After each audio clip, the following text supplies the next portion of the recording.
జగన్ రెడ్డి, నీకు correct position అని చెప్పనా?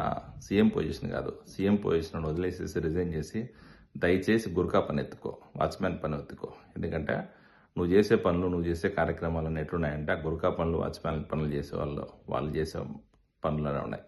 ఎందుకంటే ఈరోజు నువ్వు చేసే అరాచకాలని, నువ్వు చేసే అన్యాయాలని, నువ్వు చేసే తప్పుడు పనులని ప్రశ్నిస్తున్నాడని చెప్పి ఈరోజు అమెరికాలో ఉన్న యాషన్ అతన్ని ఇండియాకి వస్తున్నాయి. ఈరోజు వాళ్ళ అమ్మ ఆరోగ్యం బాగాలేదు చూపించుకునే కానీ ఇండియాకి వస్తే వచ్చిన వెంటనే అరెస్ట్ చేసి ఎయిర్పోర్ట్లోంచి సిఐడి ఆఫీసర్స్ తీసుకెళ్లడం అనేది నిజంగా నీ మూర్ఖపు ఆలోచనలకి, నీ అరాచక పాలనకి నిదర్శనం. ఎందుకంటే ఈరోజు ఎంత సిగ్గుమాలిన చర్య అంటే నువ్వు చేసే తప్పుడు పనులని ప్రశ్నిస్తే తప్ప, లేకపోతే అమెరికాలో కూర్చొని రాష్ట్రంలో జరుగుతున్న అన్యాయాలను ఎదిరిస్తే తప్ప, లేకపోతే నువ్వు చేస్తున్న దౌర్భాగ్య పాలన గురించి జనాలకి చెప్పడం తప్ప, ఏ రకంగా తప్పని ఆయన అరెస్ట్ చేసినావు? అసలు ఎయిర్పోర్ట్లో నుంచి తీసుకెళ్లే అధికారం నీకు ఎవరు ఇచ్చారో? తెలంగాణ ఎయిర్పోర్ట్కి వచ్చి ఆంధ్ర పోలీసులు.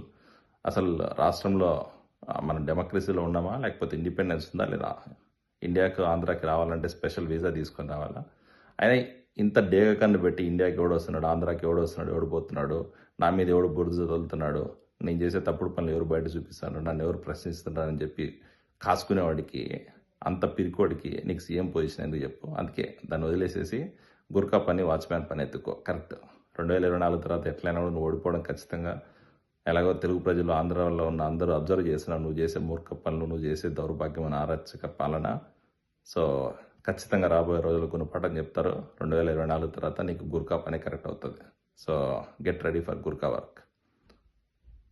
జగన్ రెడ్డి ఇంత నీచంగా తయారైనావు.